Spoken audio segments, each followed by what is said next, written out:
All right, guys, just as promised, I just want to go through all of the mobility exercises I do. And just like that, a couple videos ago, I was showing how to make a functional mobility screening kit to see how well you move.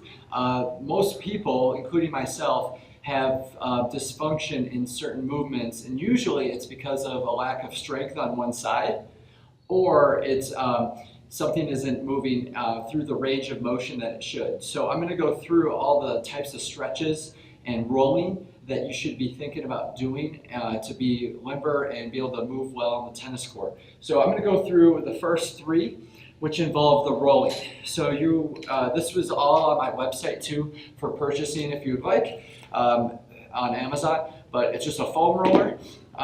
One of these rollers, it's called the stick, and you can see that it rolls on the side. I'll show you how I use that, and then a lacrosse ball. So even if you're traveling, these two things, easy to travel with. You can get a foam roller where it's like this big, and you could probably stick it in your suitcase too. We're going to go through that first, and then simply stretching. You just need like a yoga mat or something like that, and maybe a long band, something like this, and a PVC pipe. All of this costs total under $100 easily. So I think you can just put it in perspective. Is your health and your fitness worth that kind of money? And yeah, you're going to spend a lot more on injury rehab if you don't take care of yourself. So that's just something to think about. So the first thing we're going to work on is I'm just going to go through a few of these with the foam roller. And the idea with the foam roller is not everyone is the same. So when we talk about how to use this, when I do, it's not going to be the same for you, but I'm going to go through all the types of spots you're going to think about doing, checking, okay? So we're going to work on our feet up, and even most of the trainers that I've talked to, they mentioned that, since the foot is the only thing that's hitting the ground, usually can cause problems with the hip and knee and all that. So I think it's important to start with that, right? So all you're doing is looking or feeling for some spots that are a little sore. So if it's really tight, you're just going to roll on this, right? And just kind of roll and pick up your body and feel if there's one kind of tighter than the other. And you can always cross your leg, all right? And I'm going to cross my leg and just put a little bit more pressure on that side, on one leg. And then I'll lift up and I'll try to turn my leg and see if I feel any parts of the Achilles tendon or the calf that's tight. And if it is, it's something to kind of focus on, right? So you can twist, try the other side, and so on, okay? So you're gonna play around with that. I really don't use you can work your way up to about here. I don't really feel like this helps the hamstrings that much, okay? So we're gonna get into how to do that next, or in the future when we talk about using a lacrosse ball. But you can try it and see if you can feel any tightness on the hamstrings kind of going in here. But like I said, really hard to really feel anything there.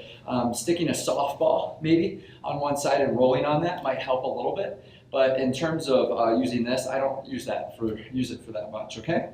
So that's the big thing, kind of feeling any tightness in the Achilles and the calf, all right? The next thing is going on your side and checking your IT band. So the IT band is something that's kind of tough to stretch. So it's really important to kind of roll on it. If you run a lot, you're going to feel really tight. And you can feel it kind of, there's a notch right in here, and that's your hip area. And you're going to go all the way to your kneecap and all the way up. And you can kind of even go on the front end and just kind of feel any parts of your body that are sore. You can even go where your VMO is, and this muscle right here. So I'll switch it over here, and you can kind of it's kind of hard to do it at this angle, so I'll have to switch it up a little bit. But you can try to get in this area and see if that's a little tight too. So when I do that, let's see if I can show you guys. But I'm just going to roll on the side of area and just feel if I can feel any tightness there, okay? So the whole idea is maybe you are, maybe you aren't, You're just kind of trying to feel any tightness on the sides, the insides, and obviously in the front. So you're going to kind of roll on the front of your leg. You can even put weight on one side versus the other so that you can feel if there's one leg that's a little bit more tight than the other. Most of the time, you're gonna feel one leg tighter than the other when you do this, okay? So just to recap, we've gone from the foot all the way up to the hip with this. And again, you can go all the way to your lower back, okay? And you're just trying to test out how well you, how much tightness in your lower back. So you can kind of roll on your lower back, feel that a little bit, and then bring your arm across and try to stretch out the muscles in your shoulder too. So the idea is you're just trying to feel any spots that are tight, okay? I don't recommend, unless you're tight everywhere, to do all of this. I'm really strapped for time, so I don't go through all of this. I just know the spots that I'm a little bit more tight on, okay? Another one to check out with this, the last one, you know, kind of doing the lower back we did the shoulders here, is to kind of go over and put your arms out, and all you're doing is gonna roll out and stretch, put your head down like this, and then just relax and try to push down with your head down so that you can feel a stretch with your chest. This is particularly important for people that have desk jobs because their posture is poor. So I'm gonna be like this, pushing down. So I'm pushing my whole body down to stretch out my chest and be out here. We have this problem with our, you know, as a high school coach, a lot of kids are hunched over. They're on their phone a lot, right? And their body posture is this way. So we're trying to bring everything out, right? And this posture not only prevents injuries, but also gives you the right form to hit a tennis ball, right? If you're hunched over, you're not using your body efficiently, okay? So that's the roller, the foam roller. Next one is the lacrosse ball, okay? So the lacrosse ball is the same thing. You're going to roll under your calf and try to feel any pressure, anything that hurts really on that. And you're just gonna kind of work your way just from here to here. Really not using it. You can try to roll on your hamstrings, but it's not gonna work really well. But then you're going, this is the tough one. You might wanna use a tennis ball at first. It's gonna be pretty hard on the body, but this is your hip area. So what you're gonna do is put it over that, and the side that's on, you're gonna put your right leg over it, and you're going to just roll on it, okay? The idea is you're trying to feel any tightness in the, like just trying to feel any tightness in the hip, okay? So you're just rolling and feeling any spots. Again, you'll do the other side where I'll lift up my left leg and I'll roll on it as well, okay? Just trying to save time. You guys kind of get the point, I think. Just rewind if you need to see that again. But that's the big thing I use for this, is the hip area.